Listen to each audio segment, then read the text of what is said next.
So everybody thinks that I had something to do with these black people in the NBA with the gambling schemes. Now, I didn't have anything to do with that. Now, excuse me, I'll explain why. I want all the news. I was loving the fact that the news was covering my big, beautiful expansion of the White House, which we're going to rename the Trump House, by the way.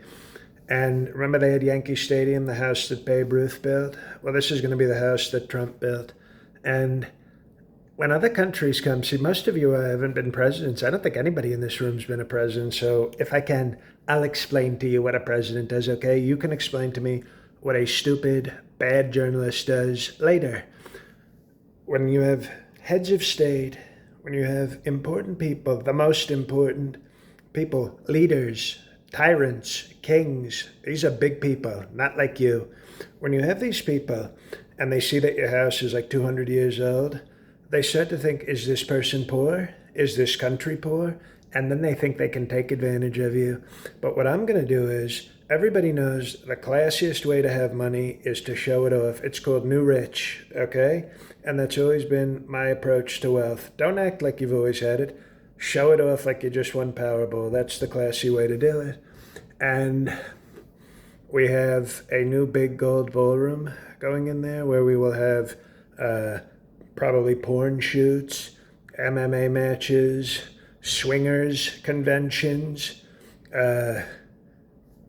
prayer also. And so it's going to elevate our country. It's going to build up the value, and I talk in real estate because I know real estate, but it's going to build up our real estate portfolio, okay?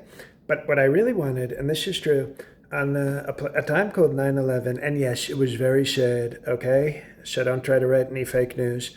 It was a very sad day, and I remember I was so sad that day, a horrible day for our country, that I waited over 3 hours before calling a radio station to say that my building was now the tallest in Lower Manhattan. But I have to be honest. They said, sir, don't talk about this, but I'm going to talk about it. I'm going to say, I'll admit I was a little jealous on 9/11. Everybody was talking about bin Laden and Al Qaeda. And I said, who is this Al Qaeda? Have I ever done with a deal with them? And they weren't talking about me. They weren't talking about my beautiful property. So I thought, if I ever become president, I'm going to do what they couldn't do. They tried to attack D.C. They tried to tear our country apart. But I'm going to do it. I'm going to tear apart our Constitution, our rule of law, our institutions. And they couldn't destroy the Capitol or the White House, but I will. My people attack the Capitol. I'm destroying the White House. So better than Lincoln, but also better than bin Laden,